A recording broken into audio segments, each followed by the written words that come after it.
আসসালামু আলাইকুম।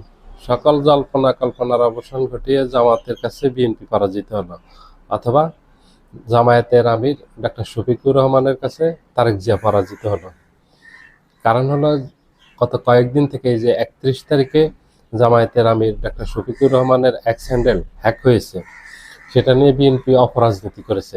তারেক জিয়া তার বিভিন্ন সভা সমাবেশে এটা নিয়ে তোপ দাগিয়েছে ডাক্তার শফিকুর রহমান এবং জামায়াতের উপর। এখন সেটা প্রমাণিত হয়েছে এটা কারা করছে। জামাত সাথে সাথেই সংবাদ সম্মেলন করে জানিয়েছে ওনার জামায়াতের আমিরের এই এক্স হ্যান্ডেলটা হ্যাক হয়েছে, সেখান থেকে হ্যাকাররা অ্যাক্সেস নিয়ে নারীদের সম্পর্কে বিদ্বেষমূলক একটা পোস্ট দিয়েছে। তারপরেও সেটা নিয়ে বিএনপি অপরাজনীতি করছে। এই তারেক জিয়া পর্যন্ত এটা নিয়ে বিভিন্ন সভা সমাবেশে একাধিক বক্তব্য দিয়েছে যে তার জামায়াতের আমির নারী বিদ্বেষী, জামায়াত নারী বিদ্বেষী। যেখানে জামাত সবচেয়ে বেশি সম্মান দিচ্ছে নারীদেরকে, নারীরাই স্বীকার করতেছে জামাত সবচেয়ে বেশি সম্মান নারীদেরকে দিচ্ছে।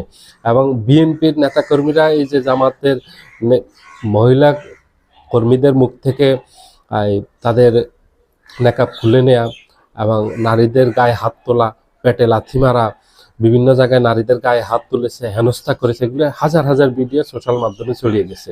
সেই বিএনপি জামাতের উপর অভিযোগ করছে।